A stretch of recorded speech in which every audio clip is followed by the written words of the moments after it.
Phoenix Point is a turn-based tactical combat game. Each turn, both for the player and the enemy, represents a short abstract amount of time.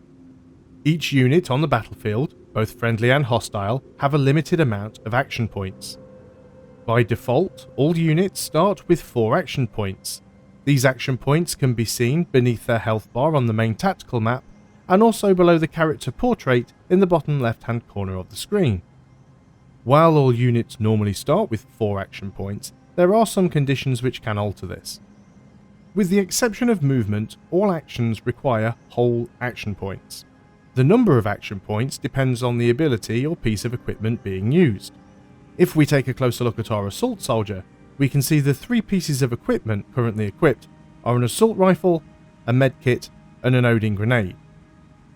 Beneath each of these icons in the bottom right hand corner of the screen, we can see 2 horizontal blue bars. These blue bars represent the number of action points required to use these pieces of equipment. In the case of all 3 of these, they would all require 2 action points to use. Just to the left of the equipment hotbar, we can see the icon for our inventory. The inventory has a single blue horizontal bar beneath its image. This means that using the inventory costs a single action point. You can actually open the inventory for free to see what your soldier is carrying. This also allows you to see any items nearby on the ground, and also those being carried by soldiers in adjacent squares. It only costs an action point to move items around between inventories.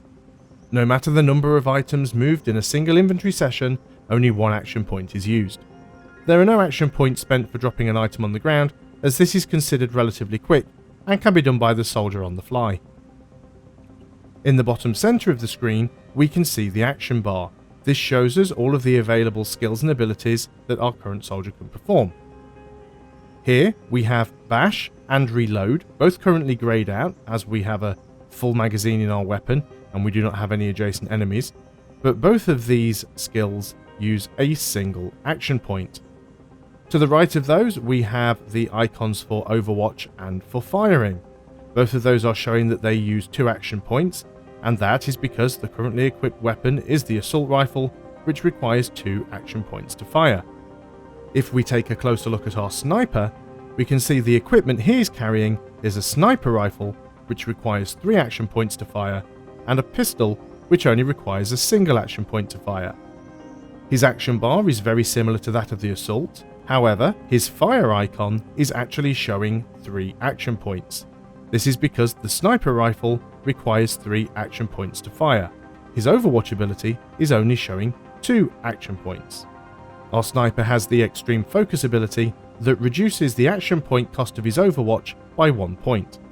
If we switch our sniper over to his pistol, which only requires a single action point to fire, we can now see on the action bar that fire only requires a single action point. And in this case, our Overwatch is completely free due to the extreme focus ability. While action points are usually used whole, they can be broken down into smaller movement points used for moving your soldiers around the map. A soldier can move several tiles one at a time within a single action point. With our sniper currently selected, you can see this small blue outline represents the maximum distance we can move using 1 action point. We can actually move 3 tiles in this instance, and if we wish, we can do that 1 at a time. Each time we make a move, it reduces our action points slightly. Now that we have moved 3 tiles, we still have 3 whole action points remaining with our sniper. For more information on movement, please check the movement tutorial. When a soldier uses all of their action points, they will automatically go into standby mode. A soldier who is in standby mode does not automatically get selected when cycling through the available soldiers. However, they can still be selected manually, as there are abilities that can be activated even when a soldier has no action points remaining. It is also possible to manually set a soldier into standby mode if there is nothing more you wish to do with them on this turn. However, you're probably better using any remaining action points to find cover or maybe set up an Overwatch to fend off enemy attack. As previously mentioned, it is possible to manually select a soldier who is in standby because there are abilities that do not require action points.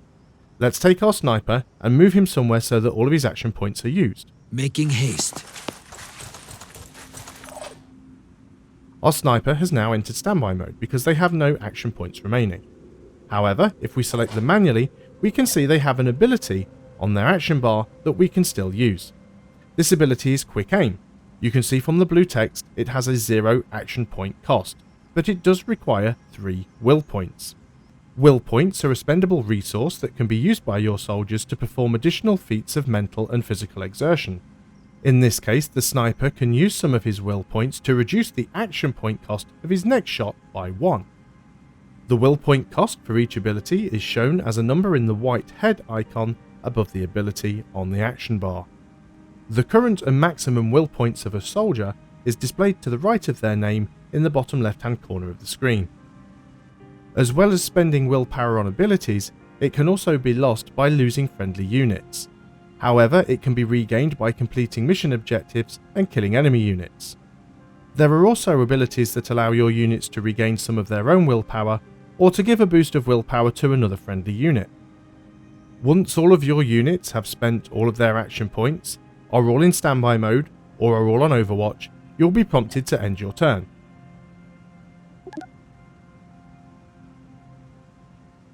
You can also end your turn manually at any time by pressing the End Turn button at the top of the screen. The turn then passes to the enemy.